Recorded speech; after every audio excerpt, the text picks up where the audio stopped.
and immerse yourself in some bit of reflection. Now, returning to the studio, it's time for the Kickstarter, and we're going to be talking about the politics of switching sides. When we talk about this, what comes into your mind? Recently, there were what was widely considered to be a controversial process of selecting members who would represent political parties at the general election. The NRM had its primaries.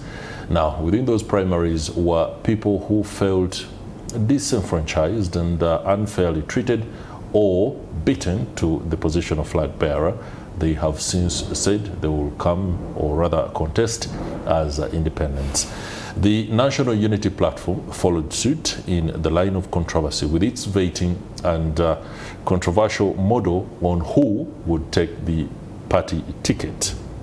That also left a flurry of individuals that thought had been unfairly treated and that they might have deserved the ticket more than the others. Today we are going to look into what this means, especially for the young crop of politicians. And on set, I'm joined by Jalia Muhumza. She is the National Female MP contestant on independent ticket.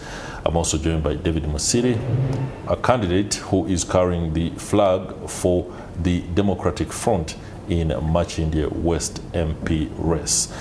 Lady and gentlemen, welcome to Morning at NTV. Most welcome. Good morning to the viewers. Let me begin with the lady. Very first time here. Yeah, sure. Talk to me, and indeed Uganda, about the politics of the day and how you see things playing out. I'll be delving into the nitty-gritty of why people do not agree with certain positions, especially including resolutions of parties. But what is your take on the landscape right now? Thank you so much. Good morning, Uganda, and thank you to everyone that has joined on. My name is Julia Muhumuza, duly nominated to run for National Female Youth Member of Parliament. So whatever I'm speaking relates to special interest group politics, because we are elected in an electoral college. What is happening is very sad for the country, especially for young people, because the assumption was in the beginning that special interest group politics would be affirmative action.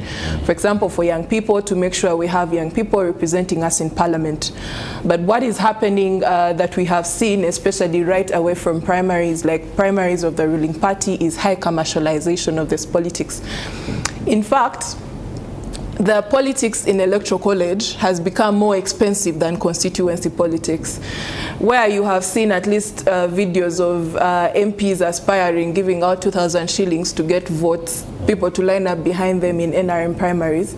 For youth politics, you hear cases of people spending billions of money just to be elected in office. So this now beats the understanding of affirmative action. It beats the understanding of having young people being represented in parliament. And most importantly, marginalizes people that would effectively represent, because then it goes back down to the question of who can get money to be the highest bidder to get votes, or who knows who or who is behind who.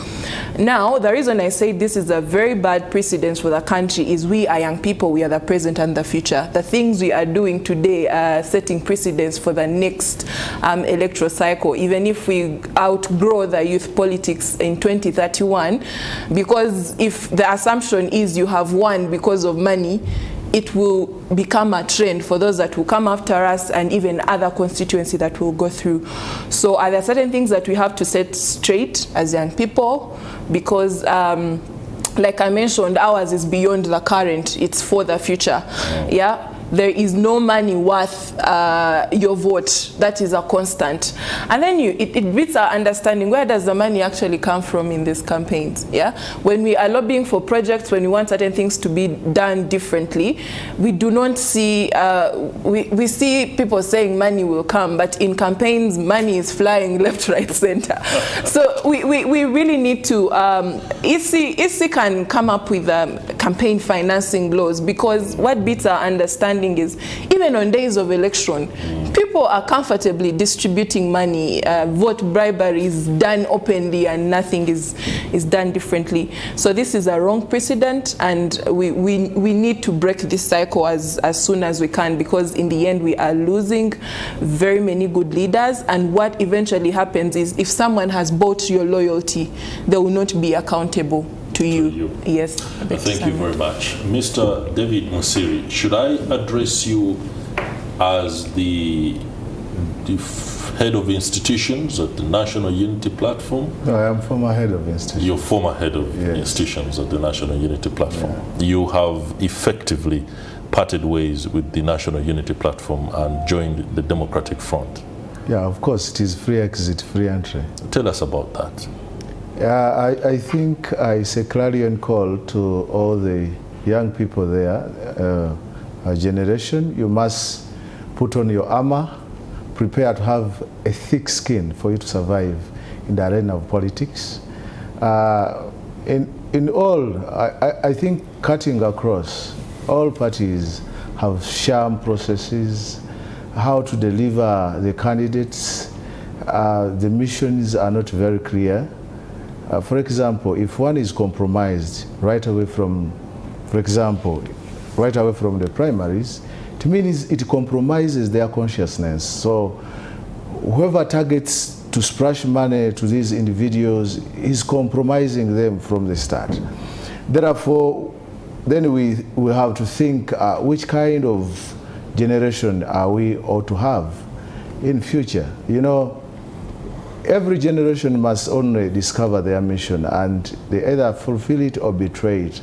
But you see, we have had generations. We can talk about the generations of the Kwame Nkrumahs, the Patrice Lumumbas of Kenya, the Kambarage, Julius Nyerere of Tanzania, and we had another crop of a generation of them 70s, for example, for the case study of Uganda. Now, those are the crop that came out to liberate themselves, or if not to liberate the country, in 1980s.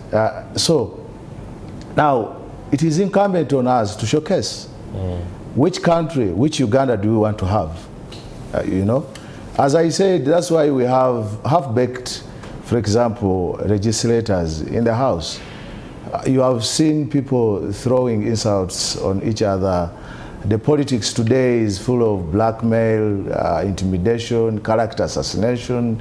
So there is this defensive mechanism that while people are unleashing the impunity to the people, they have a defensive mechanism on the media from the bloggers, and that is where they are investing money. You know, they can actually bring down an institution like NTV. You know, that is how worse it has come. Instead of someone coming and be responsible, come out to explain what happened. People don't want to explain. Mr. Musiri, you're making very specific allegations that we should be very clear here. You seem to suggest that the National Unity Platform seems to sponsor the rollout of specific narratives against individuals and institutions that may be seen not to agree with their point of view. Is that something that is happening specifically to you? No, it as I said, it cuts across. You know, all parties have invested in bloggers or even individuals who can create narratives. So if Muhumuza here is nice, then the next thing you'll hear in the media and social media is to blackmail her, you know. Now, if you are good and you have not compromised yourself, you are very strict, you have a mission, you have values you stand for. These days people do not have values they stand for. People shift goals every time. Today he's here and tomorrow he's here. I don't mean like physically moving from spaces to spaces. I understand what you're talking about. Yeah, so I think we must be very conscious on how we are going to deal with that. For example, if someone does not have money and you know politics is highly commercialized, and so narratives start. If you are not moving their way they wish, then they will start saying, oh, he got a lot of money. He got a lot of now money. voters start to call you. I have just been down there and someone was calling me, hey, we heard you got around 200 millions, you know, and I am sick. I want part of it. So that is the politics in this country is very hard, and it requires people with a thick skin for it to survive. Thick skin. Interesting submission there. Jalia, I'll be returning to you very shortly, not to put you on the spot, to give an overview of the kind of dilemma that Mr. David Musiri finds himself in. You've just said that people change sides, shift goals very easily, and in terms of interest. You've just done that. No, that's not what I mean. What do you mean? That's not what I mean. You've just shifted from... You know, shifting goals, it means someone does it deliberately, without push. For example, because of the sham processes, because of how some things are unprecedented, and you find yourself, those are not your values you stand for, and you are forced to shift from one place. But there are people who do it deliberately, you know, without any call, without any push. And today you find them, they are saying, you know, have you ever had people preaching water, and for them they drink wine? It happens. So Ugandans, some of the politicians in this country do not walk the talk. They don't. We need to be serious. Just a moment, Julia, my apologies for the misrepresentation. When you listen to Mr. David Musiri explain the circumstances of his swift switch after what he ideally deems as unfair treatment from the National Unity Platform's vetting process that left him out, does it mirror some of the fundamental problems that you must deal with as the next crop of politicians? He is the head of institutions at the National Unity Platform. Former, rather, my apologies again. He dealt with the construction of the processes within the party, not withstanding. Julia Muhumza, you were talking to us, but allow me just be able to realign our train of thought in order to continue with the conversation as we were. When you look at what's happening within the parties right now, the tendency for politicians, especially the young ones like you, are switching so swiftly and readily as if you didn't believe in anyone core objectives or ideals of a party. That is a dent to the politics of the day, and I do not know what you think the young generation is building as a culture. You should be able to look into what is happening within the party. If you have problems, you're aggrieved, work within, and then build a culture where people dialogue instead of tear each other up.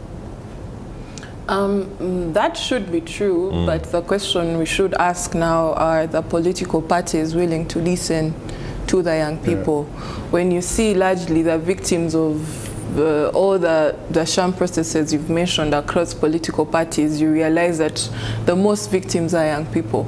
Because when it comes to commercialization, unless you come from a very wealthy family or you have people that are putting money in you, you're disenfranchised. And then when it comes to, I wouldn't speak to other political parties because I have clearly observed the NRM political party processes for its primaries, and it has has been largely commercialization, largely interests of different stakeholders. So before we have dialogue requires two parties willing to actually agree. If young people are willing to agree, are the other people willing to sit on the same table? Because ours is clear. Ours is a generational cause, like I said. What do we gain supporting or favoring? Because now, for example, in the race I'm competing in, two of the people that competed in primaries are coming back as independent. And if you're to have a conversation with them, it's everything associated to how primaries played out. But again, for me, I just want to emphasize that beyond this electoral cycle, because campaigns are here for, I think, the next 3 months, there are conversations that we must have in political parties. But again, if the processes have pushed young people to the wall, in that we've had very capable leaders drop out, even in constituency politics, we've seen very many come up as independent, some switch sides. It is not a question of, have you switched side, have you come back as independent? It's a question of, because in the end, what were you pushing for? Yeah, what was the reason you actually stood out to serve? So the political party must be willing to have these conversations with young people, because even the future of these political parties are young people. You see, the party chairman of NRM himself had to come out and disassociate himself from money politics. But again, when you look at how the processes were, completely high commercialization. So there must be also that political will from the leadership of political parties to actually set certain things right. Other than that, we are losing out on good leaders, and young people, we can't sit back and accept the result of some of these processes if they're not the true values of either democracy or the representation of voices of young people. Because in the end, now we have been thrown to EC, but in the end, representation exceeds political parties. Yes, political parties have interests, but in the end, what matters more is serving the will of the people. Yeah. I hear your calls, and I understand where you could be coming from. But as budding politicians, do you ever get to the point where you fully understand the political system as one that delivers wins and losses? Do you appreciate that? Yeah. That the political process delivers a win and it delivers loss. Yes. And that you can stretch the extent of each and seek common ground in order to drive the greater agenda, where you must be seen to want to put the institutions and ultimately the country ahead of yourself. Do you ever reflect on that, Mr. David Musili? Yeah.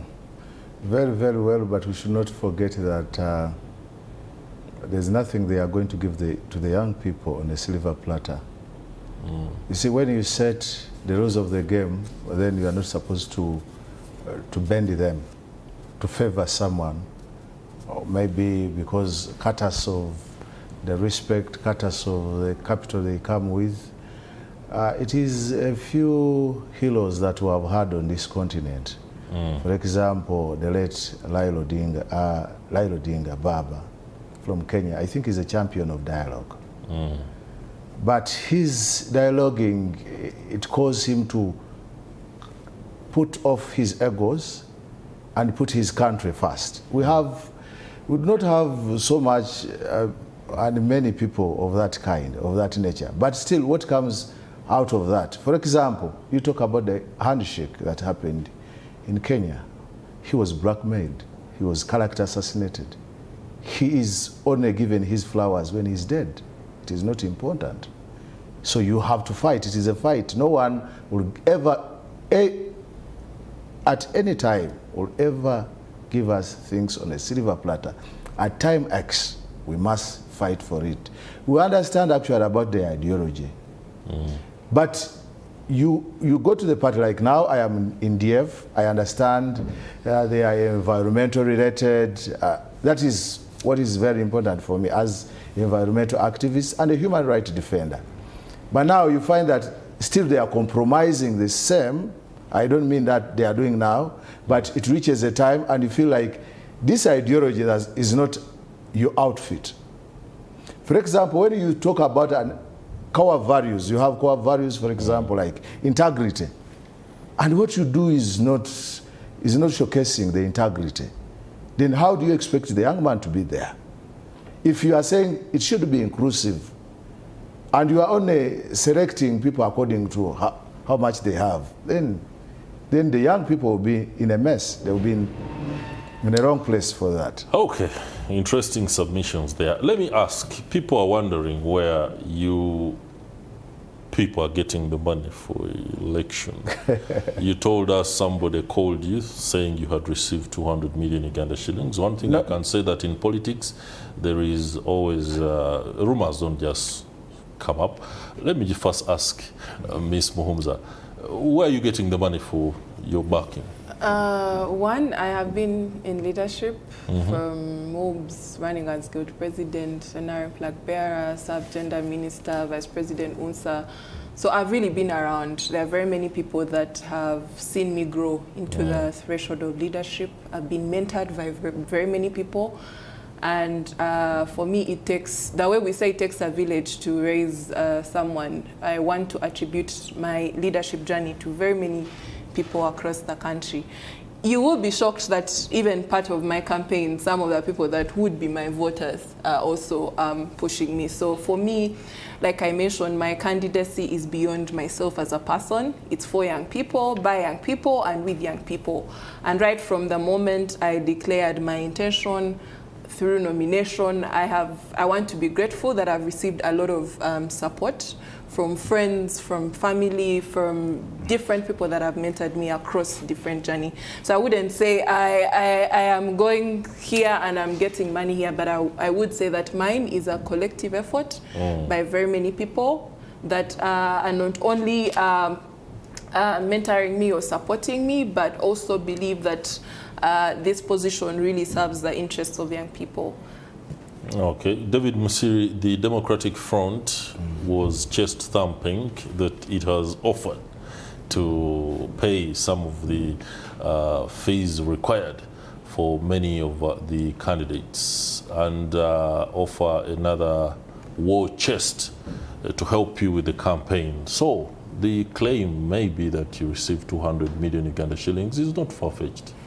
No, of course there is exaggeration, but you got something. DF has a generous heart. I want to appreciate them. I want to appreciate the leadership. I think I was between a hard place and a rock when I wanted to run independent. Now the challenge was when you choose to run independent, then your former party thinks that it is a crime for you to run independent. Yet it is your constitutional right. And you start backstabbing, but also that does not necessitate whoever wants to contribute to you. And you don't have a belonging. You are out there in the wilderness. So as an independent, you are lost. It is very hard. It is very hard. And why people come on board and they are like, oh, he has been given money. Yeah, because I have been running a campaign where actually people give you money. Much in the West there are very many people who have contributed. There are 10,000, there are 30,000, there are 500 shillings, and I want to encourage them to do the same, because that is how you can have accountable leaders, one who cannot compromise their consciousness. If you are going to be the voice of the people in Parliament, then be the voice of the people without any compromise, because we need that debate to go high. For one who is compromised, you do not have a right, for example, to castigate the government. You don't have that right. Yeah, if you are corrupt. And we know, we are very well, we know that, of course, corruption, when you fight corruption, corruption fights back. You see?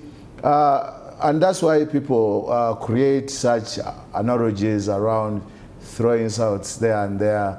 But I am telling you, we are not relenting. As the young people, we must stand, because even those who have come after, they have They did their work.